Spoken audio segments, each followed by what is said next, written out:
এই যুদ্ধের মধ্য দিয়ে আমরা সেদিন তাদের সঙ্গে যুদ্ধ করেছি। আমার বাড়ির সামনে মব হয়েছে আমাকে হত্যা করার জন্য। সেদিন আমি আজকের পুলিশকে ধন্যবাদ দিলাম, আজকের মিলিটারিকে ধন্যবাদ দিব। 10 মিনিটের মধ্যে আমার বাড়ির সামনে তারা গিয়ে উপস্থিত হয়েছে আমাকে বাঁচানোর জন্য। অনেক চক্রান্তের মধ্য দিয়ে ইলেকশন হয়েছে। সেই ইলেকশনে তারা কি করেছে, আজকে যারা আমার ডান দিকে বসে আছে তারা কি করেছে? একদিন তো আমরা ভাই ছিলাম নাকি? প্রাণ ফ্রুটো, সময় অসময় ফ্রুটোময়।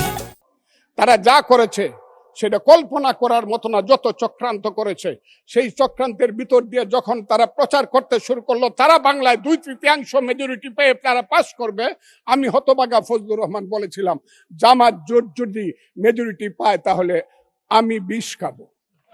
এই কথাটা আমি বলেছিলাম, আমি বিষ খাবো। হ্যাঁ, কথাটা সত্য, আমি বলে যাচ্ছি।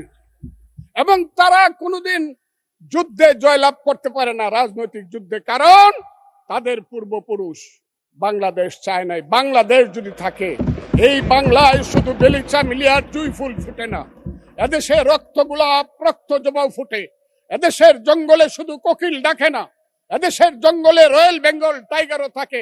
যতদিন রয়্যাল বেঙ্গল টাইগার থাকবে, মুক্তিযোদ্ধা জিতবে, রাজাকার কোনোদিন এদেশে জয়লাভ করতে পারবে না।